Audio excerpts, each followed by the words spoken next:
Бірде бір жігіт болыпты, үйленетін жасқа келіп қалыпты. Бірақ оған ешкім қызын бермепті. Өйткені оның мал дүниесі де, ақшасы да жоқ екен. Ол көршісіне барып, маған қарыз беріп тұрыңыз, үйленбесем болмайды, жаман жолға кіріп кетем бе деп қорқамын депті. Көршісі де бай адам емес еді. Оның тек үйі, 2 өгізі, егістік жері ғана бар еді. Көршісі: менің осы 2 өгізімнен басқа еш нәрсем жоқ, бұларсыз мен егін еге алмай қаламын депті. Жігіт: бір өгізіңізді беріңіз, сатып ақшасына үйленейін, сосын күзгі егінге дейін ақшасын жинап беремін. Ал ақшасын жинап бере алмай қалсам, мені өзімді өгіздің орнына қойып жұмсасаңыз болады деп өтініп сұрапты. Көршісі разы болыпты. Сосын бір өгізін жігітке беріпті. Жігіт оны сатып, сол ауылдағы ең сұлу қызға үйленіпті. Бақытты отбасы болып жасай бастапты. Бірақ не істесе де ақша жинай алмапты. Өгізді ақшасын беретін уақыт келіпті. Жігіт көршісіне барып: менің ақшаны беретін уақытым келді, бірақ отбасын асырау оңай емес екен. Тапқан ақшам сол үйге азық тамаққа кетіп қалды. Сізге ақшаны қайтара алмаймын, бірақ сізге айтқанымдай, мені өзімді өгіздің орнына қойып жұмсасаңыз болады депті.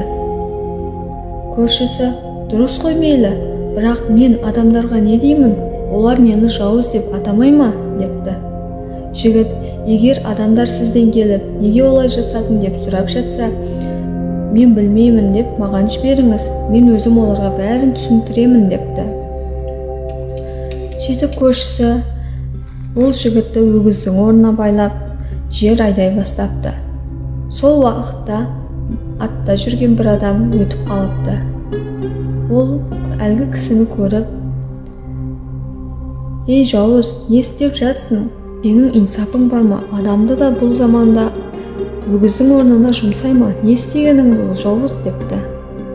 Сол кез көршісі: мен білмеймін, ана жігіттен сұраңыз депті. Аттағы адам жігіттің қасына барыпты.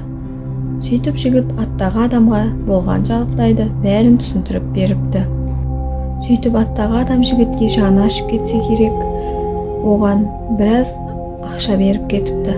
Жігіт ол ақшамен көршісіне қарызын қайтарыпты. Және де басқа жерден үй сатып алыпты. Жағдайлары жақсара бастапты. Егінмен айналыса бастапты. Сөйтіп сол ауылдың беделді жақсы бай адамына айналыпты. Ауылдың адамдары барлығы келісіп, ол жігітті ауылдың басшысы етіп тағайындапты. Күндердің бір күні ол жігіт өзінің мал дүниесіне қарап отқан кезінде сыртта аттағы адам өтіп қалыпты. Сөйтіп аттағы адам ол жігітті көріп танып, жағдайын сұрапты. Кеше ғана өгіздің орнына байланып жұмыс жасап жатқан қарапайым жігіт едің. Бүгін міне бай беделді ауылдың басшысына айналыпсың деп қуаныпты. Сол кезде жігіт ол кісіге: бұның барлығы өтеді, бұл да өтеді, бұл да уақытша деп айтыпты. Бұл да уақытша, кешегі күнім де уақытша еді, бұл мал дүние де уақытша деп айтыпты. Арадан уақыт өтіп, сол тұрған ауылдарын сел, су басып кетіпті. Жігіттің бүкіл мал дүниесі суға кетіпті. Жігіт кедей болып шыға келіпті. Енді оның еш нәрсесі қалмаған еді. Сөйтіп әйеліне ол жұбаныш сөздер айтып түсіндіріпті. Кеше жағдайымыз қандай еді, ал бүгін қандай? Барлығы де уақытша, көрдің бе? Біз енді осылай қалып кетпейміз, бұл күн де өтеді деп түсіндіріпті. Сосын әйелін алып басқа жаққа көшуге мәжбүр болыпты. Олар көшіп жұмыс іздей бастапты. Сөйтіп бір кішігірім ауылға келгенде, сол ауылдың бір адамы бір жақсы шопан іздеп жүргенін айтыпты. Жігіт сол жерге шопаншы болып кіріпті. Арада олар 2 перзенті де болыпты. Сол ауылдың бір шетінде кішкентай ғана бір үйшік болған екен. Ол үйшікте ешкім тұрмағанына біраз болыпты. Сол үйшікті сүртіп тазалап, сол жерде 2 баласы мен әйелімен тұра бастапты.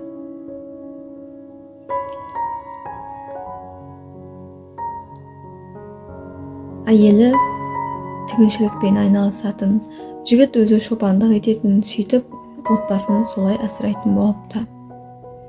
Күндердің бір күнінде ауылға бір бай адам келіпті. Сөйтіп киімін жыртып алған екен, тігінші іздепті. Ол ауылдың адамдары, біздің ауылда жақсы тігінші жоқ, бірақ шопаншының әйелі тігуді біледі деп шопаншының үйін көрсетіпті. Сол бай адам шопаншының үйіне барыпты. Қараса үйде тек әйелі 2 баласымен. Сол жерде киімін тіктіріп қайтатын уақыт жетіпті. Қайтып жатып жарты жолға жеткенде ойланып қалып, оны шайтан азғырса керек. Әйел өте сұлу екен, күйеуі де жоқ екен деген ойға келді ме, артына қайтып барыпты.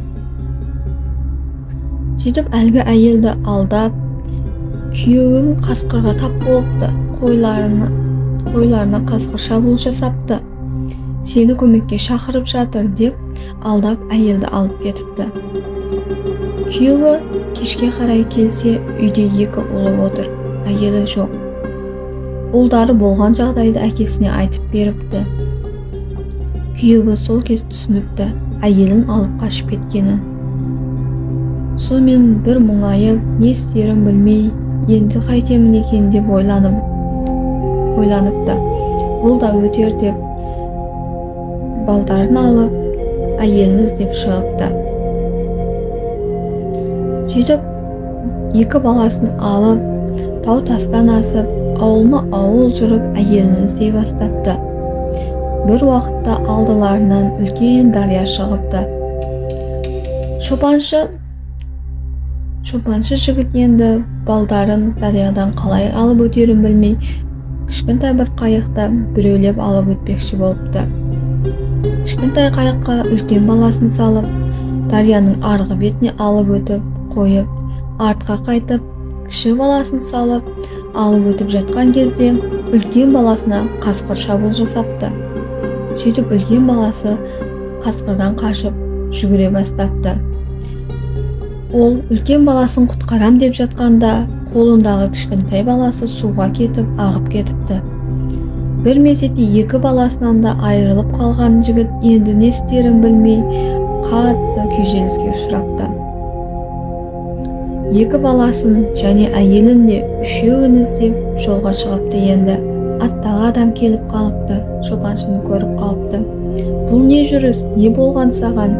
Кеше ғана ауылдың басшысы әкімі болып отыр едің, не болды саған деп сұрапты. Сол кез жігіт басынан өткен жағдайларды айтып беріп, енді баласы мен әйелін іздеп жатқанын, және бұл да өтеді, бұл да уақытша деп айтыпты. Сол кез аттағы адам таң қалыпты. Оның ойынша әйелін басқа біреу алып қашып кетті. 2 баласы 2 жақта, біреуі суға ағып кетті, біреуін қасқыр қуалап кетті. Аттағы адам ойлапты, неге олай деп жатыр? Мүмкін балдары өлген шығар, біреуін қасқыр жеп кетті ме, біреуі суға батып кетті ме, қайдан біледі? деген ойға келіп, жолда жалғастырыпты. Сөйтіп, теңгесі құрыған шопаншы бір кішкентай ауылға жетіпті. Енді жеткені сол екен, топ адамның ішіне тап болыпты. Жерде шопаншының иығына келіп, бір көгершін қоныпты.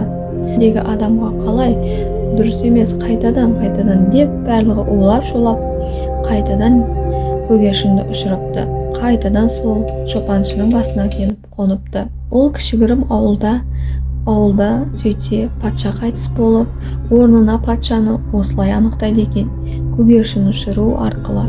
Егер көгершін кімнің иығына барып басына қонса, сол патша болады екен. Ол жердің адамдары 3-ші рет қайтадан солай жасап көрейік, 3-ші ретте де солай болса, осы кісі біздің патшамыз болады депті.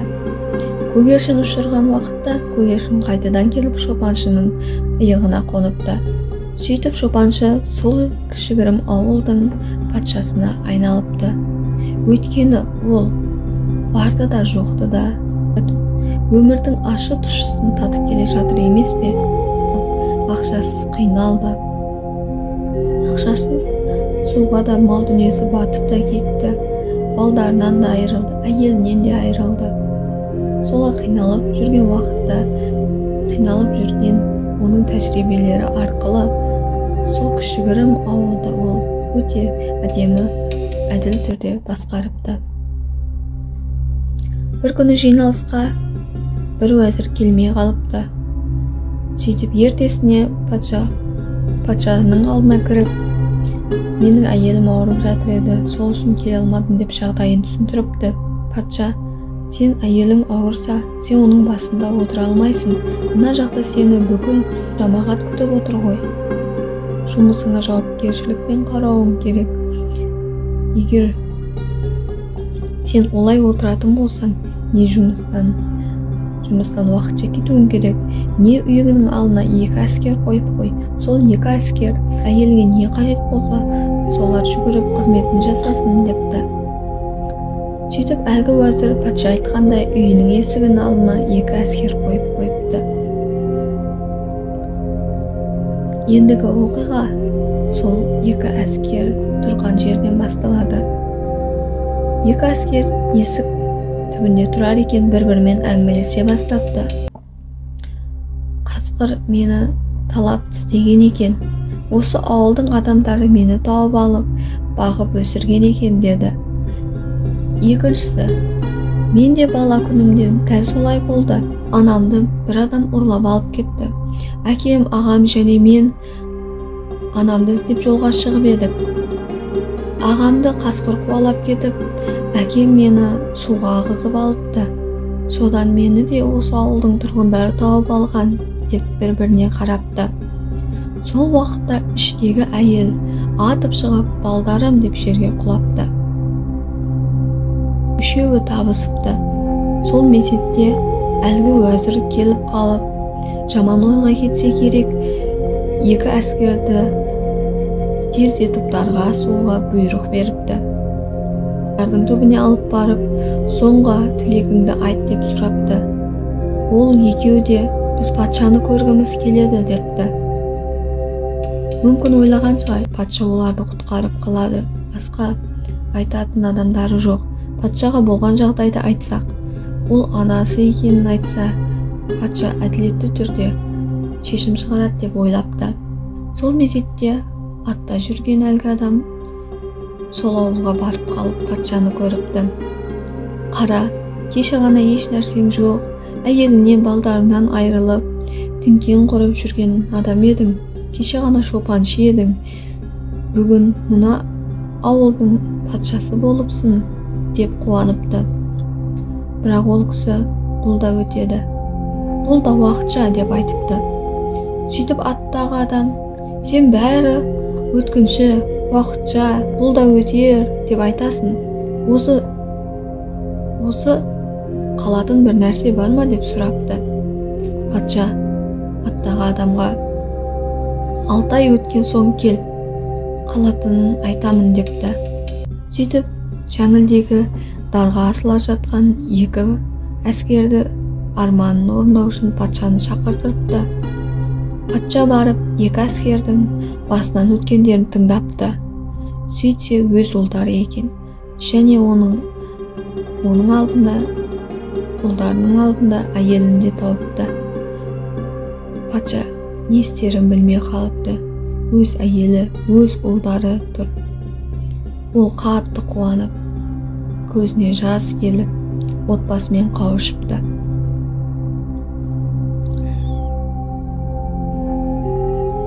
Сол әлгі жігіт баста үйленуге ақша таппай жүрген жігіттің өмірі бір толқын тасып бара жатқан су сияқты еді.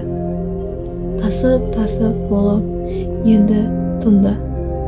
Бірақ 6 ай уақыт өтіп патша қайтыс болыпты.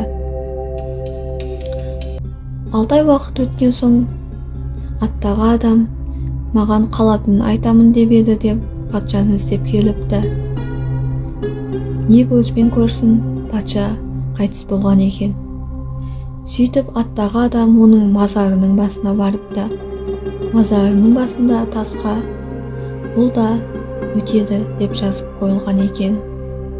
Қалатыны қияметтен соң белгілі болады депті. Бұл оқиғада кім не түсінді? Өз ойыңызды комментарияға жаза кетіңіз. Ол жігіттің де өмірінде нелер өтпеді? Барлығы уақытша, барлығы өткінші. Біз қазір кедей немесе бай болсақ, ол да өткінші болуы мүмкін.